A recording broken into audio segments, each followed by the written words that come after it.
Installez-vous confortablement avec votre maïs soufflé. Plongeons au cœur de l'histoire du cinéma à Paris, au Texas, des premières bobines de 1905 aux écrans modernes de 2026. Les débuts du cinéma muet, 1905 à 1915.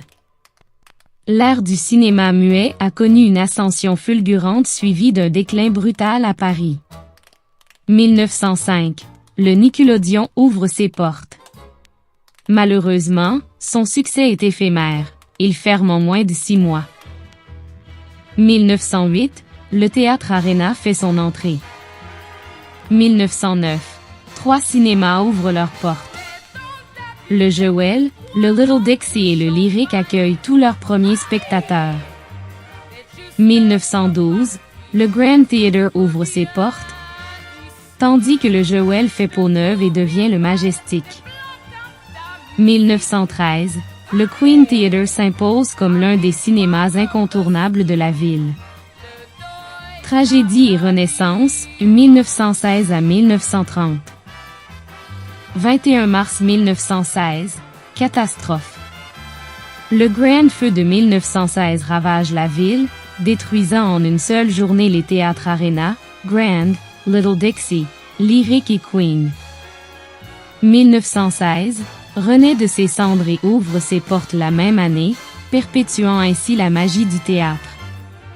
23 juillet 1926, Dent Theatres apporte une touche d'élégance avec l'ouverture du Plaza Theatre.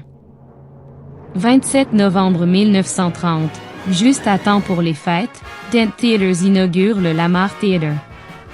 L'âge d'or et la ségrégation, 1937 à 1950. Durant cette période, le paysage théâtral reflète l'histoire sociale complexe du Sud. 23 septembre 1937, le Grand Theatre fait un retour triomphal. 29 octobre 1937, le Dixie Theatre ouvre ses portes au public afro-américain. 13 mars 1941, l'ouverture du North Star Theatre, initialement prévue pour les cinéphiles noirs, est reportée. 22 juin 1942, Interstate Theatres étend sa présence locale avec l'ouverture du Main Theatre. 30 janvier 1943, après un premier retard, le North Star Theatre ouvre enfin ses portes sous la bannière Interstate. 31 juillet 1948, le Théâtre Rex ouvre ses portes. 24 août 1948, bienvenue dans l'ère du cinéma en plein air. Le 271 Drive-In ouvre officiellement. 13 juillet 1950, l'Airport Drive-In s'installe à Paris, offrant un nouvel endroit pour regarder des films à la belle étoile. Le Dixie Theatre, quant à lui, ferme définitivement ses portes. Évolution et popcorn à profusion, 1957 à 1983. 1957. Fin discrète pour le Main Theatre avec la fermeture d'Interstate Theatres. 6 janvier 1961, le Parisian Theatre ouvre ses portes au public noir, mais son aventure est éphémère. Il ferme avant la fin de l'année. 1963, le Lamar Theatre ferme définitivement. 1973, l'innovation fait son apparition. Le cinéma 1 et 2 ouvre ses portes, avec la fameuse machine à maïs soufflé la plus grande en Amérique. 1974, le Plaza Theatre ferme ses portes. 1979, un nouvel acteur entre en scène. Cinéplex, et non la version canadienne, reprend les rênes du cinéma 1 et 2 et du Grand. 5 décembre 1980, Cinéplex double l'offre en rouvrant le Grand Theatre avec 2 salles. 1983. L'ère du cinéma en plein air prend fin avec la fermeture officielle du 271 Drive-In.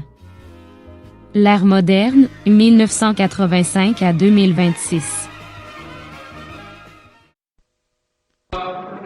La palme d'or, c'est Paris, Texas. 5 avril 1985, un moment symbolique. Le film primé, Paris, Texas, Grand Prix de Cannes, sort au Cinéplex Grand.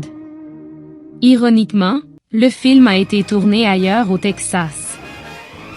1988. Cinéplex cède la gestion des cinémas Trans-Texas.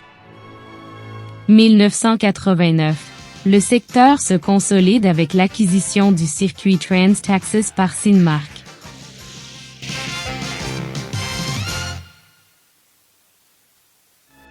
« 1995, le Grand Twin ferme ses portes, marquant la fin d'une époque pour ce nom historique.